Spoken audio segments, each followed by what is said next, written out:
Hello दोस्तों, स्वागत है आप सभी का मेरे चैनल पर। और मेरा नाम है सौम्या व्यास। और आप लोगों ने थंबनेल देखकर समझ गए होंगे कि ये जो वीडियो है वो है एमपीटेड ग्रेड 2 मैथ्स सब्जेक्ट के बारे में।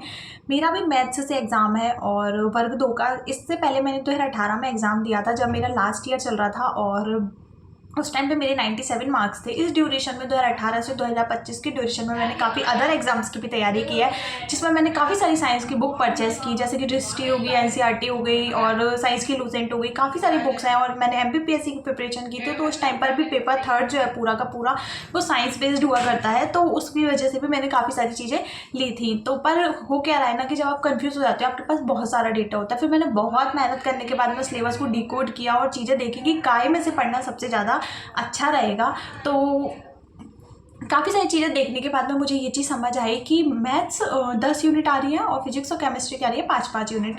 तो सबसे अच्छी चीज़ जो मुझे समझ आई, कुछ तो मैंने अपने लास्ट वीडियोस में भी आपको बताया था कि कौन सी बुक्स आप प्रेफर मैं कर रही हूँ, और कुछ चीज़ें अभी मैं और देख ही रही हूँ। मतलब ऐसा नहीं है कि मैंने जो लास्ट बुक लिस्ट बताई थी वही सिर्फ मैं पढ़ूंगी, ऐसा नहीं है। ऐसा है कि जो भी और भी चीज़ें हैं और भी टॉपिक्स हैं नए नए, तो वो हम कहाँ से मिल सकते हैं, कहाँ से उनको मैं ढूंढ सकती हूँ, तो वो सारी चीज़ें मैं आपको वीडियो के थ्रू बताती रहती हूँ बीच बीच में। तो अभी मैंने कुछ चीज़ें और देखी तो मुझे ऐसा लगा कि 11th और 12th की जो एनसीईआरटीज़ है फिजिक्स और केमिस्ट्री की, वो आप लोग ले लो, क्योंकि वो बहुत अच्छी है। अगर देखिए उसको परचेस आप कर सकते हो तो कर लो साइंस की बुक के अलावा। अगर आपकी साइंस की बुक जो है वो पढ़ी हो जाती है तो आपको वो चीज़ भी पढ़नी है। देखो अब आप ये मत बोलना कि वो वाली बुक बताई और अब ये बता रहे हो, ऐसा नहीं होता है। देखो कुछ चीज़ें ऐसी होती हैं जो कि हमको बहुत कम पोस्ट हैं और हमको सिलेक्शन लेना है, तो हमको ज़्यादा पढ़ना पड़ेगा, हमको ज़्यादा मेहनत करनी पड़ेगी। जैसे ही आपकी इंसाइक्लोपीडिया कंप्लीट हो या फिर इंसाइक्लोपीडिया का एक टॉपिक कंप्लीट हो, तो आपको वही टॉपिक 11th और 12th की मैथ्स, फिजिक्स और केमिस्ट्री इन बुक्स से भी साथ ही साथ देखते हुए जाना है, क्योंकि अब जो है वो हमारे एग्जाम की डेट बढ़ चुकी है।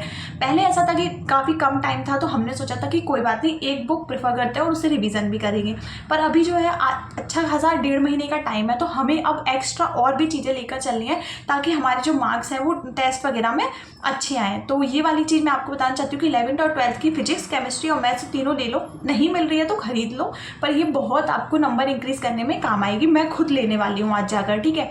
तो ये चीज़ मैंने डिकोड की सिलेबस में, तो ये आपको बता दी। और दूसरी चीज़, सेकंड चीज़ जो मैं आपको बताना चाहती हूँ टेस्ट के बारे में, कि अब जैसे कि आप लोगों में से भी, जैसे मेरा जो है वो हाफ एंड 6 यूनिट मैथ की हो गई है और फिजिक्स और केमिस्ट्री का भी हाफ पार्ट कंप्लीट हो गया है अप्रॉक्स, है ना। तो अब जो है टेस्ट लगाने की बारी आ गई है, क्योंकि अब टेस्ट लगाना भी ज़रूरी है। तो टेस्ट लगाने के लिए भी काफ़ी सारी चीज़ें हैं जो मैंने डिकोड की, तो वो मैं आपको बताती हूँ।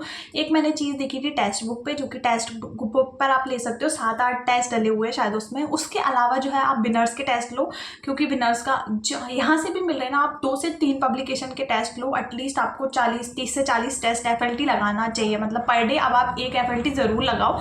और आप 4-5 तरह के टेस्ट ले सकते हो, 4-5 कोचिंगों के, क्योंकि बहुत ज़्यादा ज़रूरी है। आप लोगों को लगेगा कि आपके पैसे खर्च हो रहे हैं, पर ये पैसे खर्च करना बहुत ज़्यादा ज़रूरी है, क्योंकि आपको टेस्ट लगाना ही पड़ेगा। अगर आपके जैसे 40 दिन, आप 40 दिन मान के चलो, तो आपको 40 दिन में 40 टेस्ट लगाना है। और बाकी का, या फिर आप बाकी के दिनों में जो है आपके जितना भी टाइम एग्जाम का बचेगा, तो उसमें आपको फिर उन टेस्ट का आपको क्वेश्चन देकर रिवाइज करने हैं।